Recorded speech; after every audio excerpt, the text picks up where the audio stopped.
Reportagem do UOL de capa. Polícia Federal indicia ex-diretores da PRF sob acusação de tentar impedir votos em 2022. Só um minutinho, gente.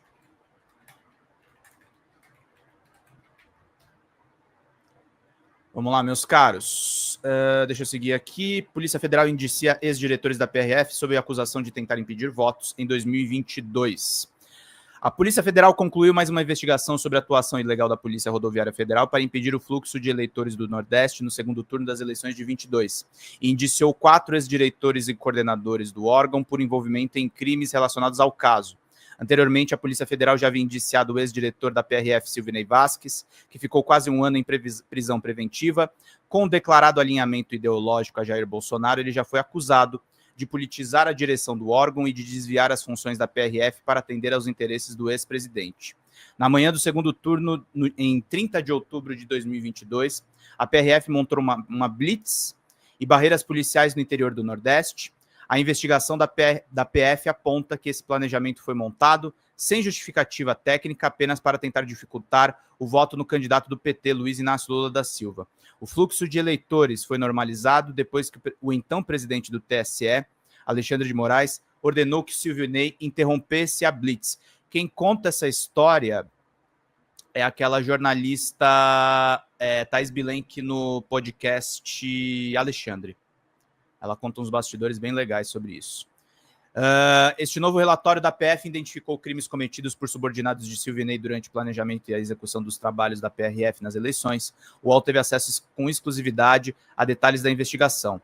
Reportagem do Aguirre Talento, tá, gente? Para dar a autoria correta. Os quatro indiciados são Luiz Carlos Reichach Júnior, ex-diretor de inteligência da PRF na gestão Silvinei Vasquez e ex-superintendente no Rio Grande do Sul.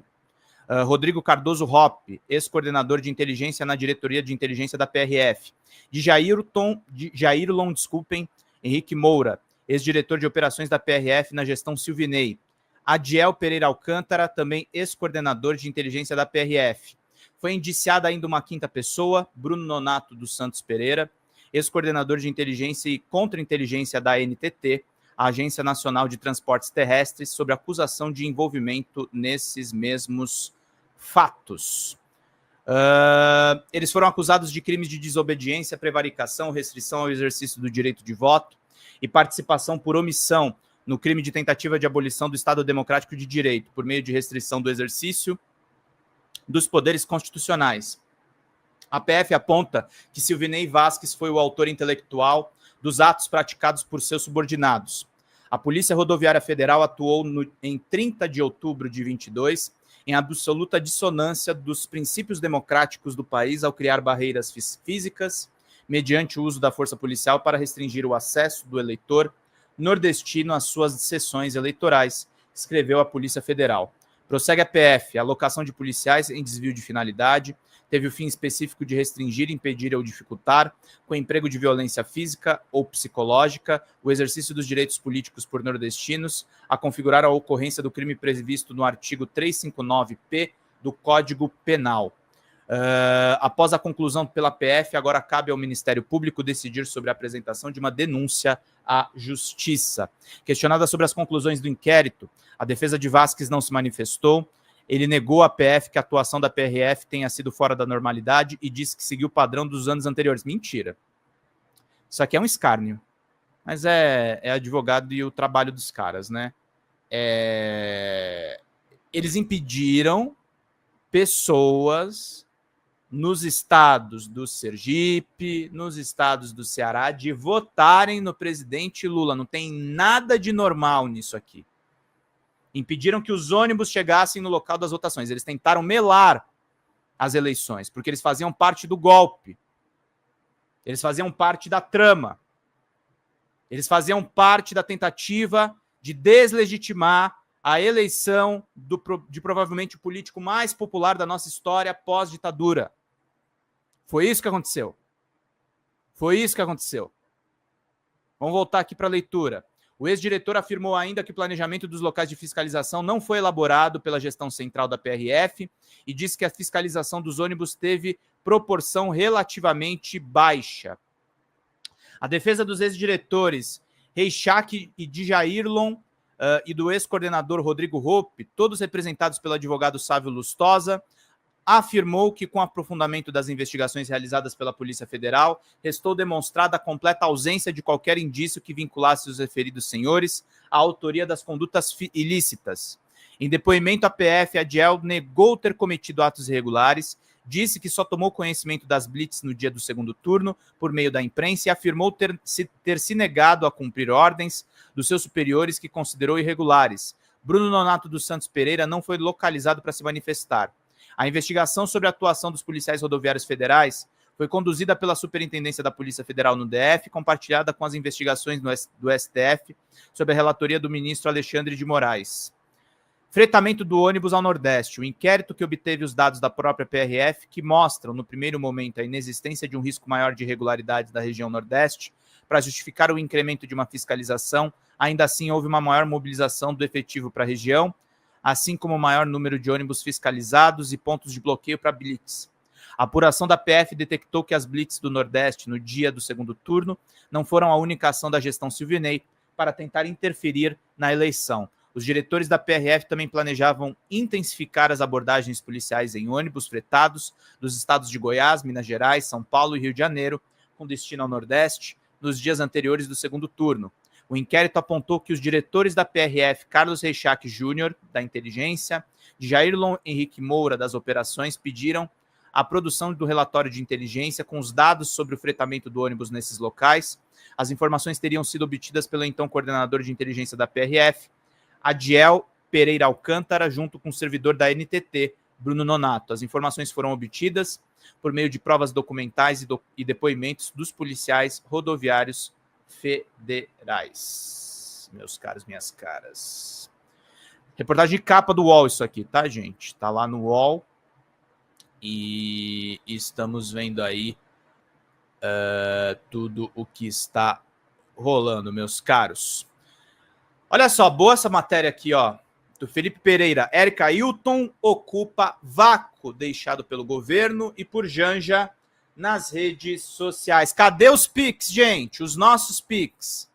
Cadê as contribuições de vocês? Sandra mandou aqui um para nós, mas a Sandra sempre manda. Eu quero saber da galera que nunca mandou. Obrigado, Sandra. Obrigado a todo mundo. Impediram os eleitores de seguissem a pé, sim, a PRF. Foi horrível, tenso. Ônibus, carros ficaram retidos nas estradas das cidades. É o que aconteceu em todos os estados. Eu lembro. E o Xandão falou, ó, ou libera ou você tá preso. A Thaís Bilenque relata isso no podcast Alexandre. Repito para vocês, ouçam. Tá disponível aqui no YouTube. Uma pena que eu não posso nem exibir, porque o UOL virou essa mídia canalha que não deixa nem a gente repartir informação. Érica Hilton ocupa o vácuo deixado pelo governo e Janja nas redes. Deputada Érica Hilton do PSOL fez o que nem o governo e nem o PT conseguiram no caso do Pix, bater de frente com Nicolas Ferreira, do PL. O que aconteceu? O vídeo de Érica, com que a esquerda queria comunicar sobre o caso, tem 102 milhões de visualizações no Instagram. O post ocupou um espaço que a esquerda e o governo desnorteado não conseguiram preencher e rebateu a narrativa da direita de que o governo poderia taxar o Pix. O sucesso do post é cercado de significados políticos. Enfrenta a direita num terreno que ela sempre dominou, surge num momento de crise de comunicação do Planalto, foi feito por uma parlamentar que não é do PT, faz o contraponto a uma afirmação de que a esquerda perdeu a conexão com o povo. É preciso desenvolver a identificação da população com a esquerda, a extrema-direita cria identificação via pauta religiosa, via uma guerra do bem contra o mal, precisa criar um sentimento de identificação. Érica conta que estaria incomodada com a falta de contundência do governo no caso. Quando o Planalto assumiu a derrota no debate e revogou a medida, ela decidiu agir. A deputada fez um post em resposta a Nicolas. A estética do vídeo é semelhante. Fundo escuro, orador de frente para a câmera e imagens inseridas durante o vídeo. Alguns detalhes são propositalmente diferentes. Exemplo, Nicolas está de preto, Érica está de branco. Já no discurso, as diferenças são fáceis de perceber.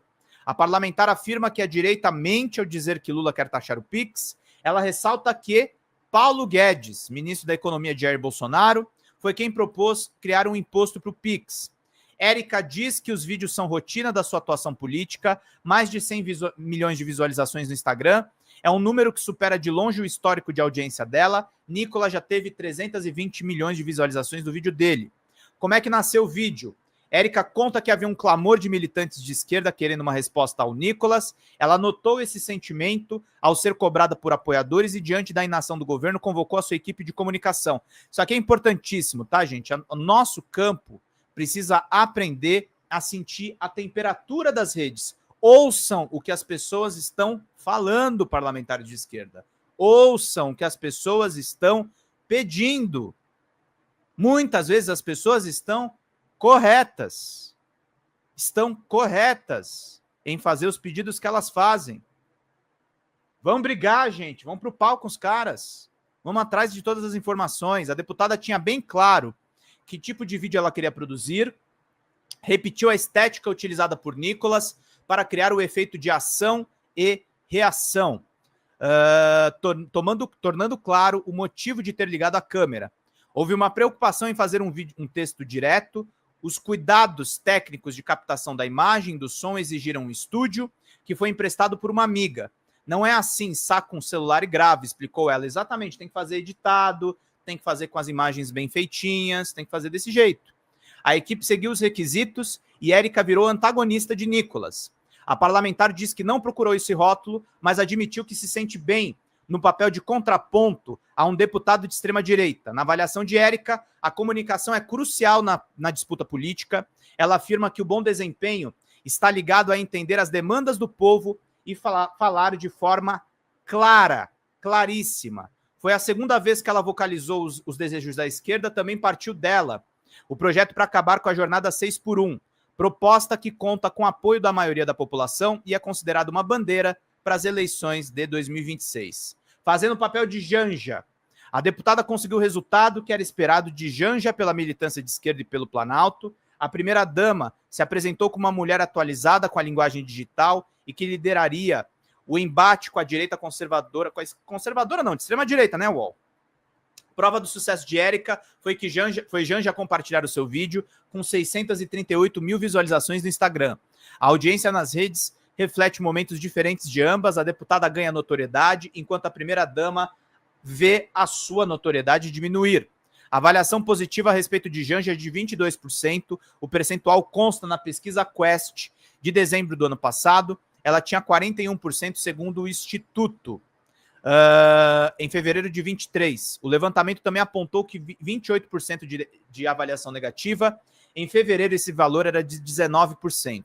A primeira-dama é apresentada pela oposição como uma pessoa que esbanja dinheiro público. A direita explora episódios como a compra da gravata por €195, R$1.200 para Lula numa grife de luxo e a aquisição de um tapete de 114 mil para dar mais brasilidade ao Palácio do Alvorada. Janja queria o controle da comunicação do governo.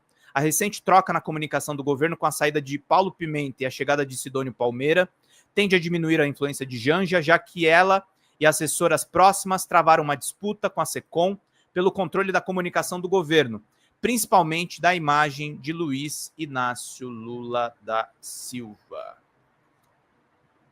É isso, queridos. Fala, pessoal da Folha Democrata, meu nome é Pedro Zambarda, sou jornalista, editor aqui do site e do nosso canal do YouTube. Nós estamos passando por uma mudança dentro do nosso canal do YouTube e a gente precisa muito que vocês contribuam no folhademocrata@gmail.com, que é o nosso Pix, porque nós estamos desmonetizados e as lives continuam precisando da contribuição do público para a gente poder manter os trabalhos meus, dos sócios e dos nossos editores de vídeo. Nós temos uma pequena e aguerrida equipe de guerrilha. Qualquer contribuição, em qualquer horário vocês podem contribuir. Nas lives a gente vai continuar pedindo a contribuição de todos vocês, mas a gente faz um apelo especial em vídeo para que vocês se sensibilizem com o nosso trabalho, com as reportagens e com as lives que a gente grava. Tudo em nome de vocês terem uma boa informação, gente. Até mais. Tchau, tchau.